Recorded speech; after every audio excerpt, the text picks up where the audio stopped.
नमस्कार, न्यूजरूम बुलेटिनमध्ये मी ज्ञानदा कदम आपल्या सर्वांचं स्वागत करते। आज राज्याच्या राजकारणामध्ये मुंबईमध्ये एक हेवीवेट भेट घडली।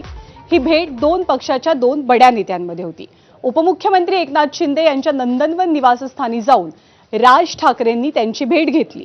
खरं तर दोन वेगवेगळ्या पक्षाच्या नेत्यांनी अध्यक्षांनी एकमेकांना भेटणं यामध्ये आक्षेप घेण्यासारखं काहीच नाहीये।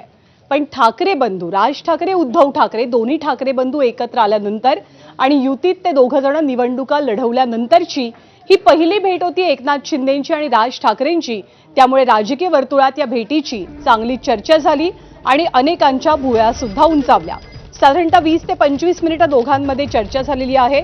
बाळासाहेब ठाकरेंच्या जन्मदिनी खुद्द राज ठाकरेंनी लवचिक राजकीय भूमिकेबाबत भाष्य केलं होतं आणि अगदी त्याच्या काही दिवस आधीच कल्याण डोंबिवलीत मनसेच्या 5 नगरसेवकांनी शिंदेंच्या शिवसेनेसोबत हातमिळवणी करत सत्तेचा सोपान गाठलेला।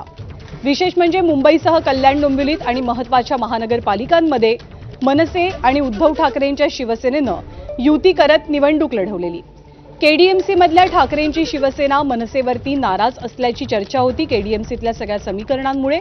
दरम्यान आजच्या भेटीत कल्याण डोंबिवलीतल्या पाठिंब्याबद्दल एकनाथ शिंदेंनी राज ठाकरेंचे आभार मानल्याची माहिती आहे। सोबतच पालिकेच्या कामकाजात सुद्धा मनसे सहकार्य करेल असं आश्वासन राज ठाकरेंनी दिल्याचं कळतंय। मात्र पडद्यामागे नेमकं काय राजकारण घडतंय, चर्चा कोणती होतीये हे पाहणं मात्र महत्त्वाचं असेल।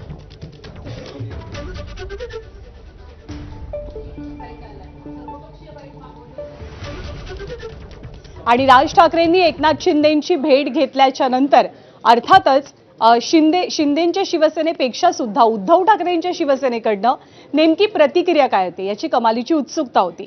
किशोरी पेडणेकर मुंबईच्या माजी महापौर त्यांनी काय प्रतिक्रिया दिली आपण पाहूया।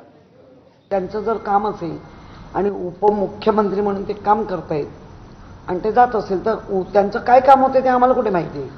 त्यामुळे काय एवढं त्याला आम्ही पण सिरियसली काम असू शकतं। उद्या महानगरपालिकेचं एखादं काम मुख्यमंत्र्यांकडेच जाऊन आम्हाला बोलायचं आहे आणि मुख्यमंत्र्यांकडनंच महापालिकेच्या काही गोष्टी ना तर आम्ही जाणार किंवा जाऊ शकतो किंवा आमच्या पक्षप्रमुखांकडून करू शकतो। त्याच्यात एवढं काय ठीक आहे। तर राज ठाकरेंच्या लवचिक राजकारणामुळे आगामी काळात राजकारणात एखादं नवं धोरण पाहायला मिळू शकतं का याची चर्चा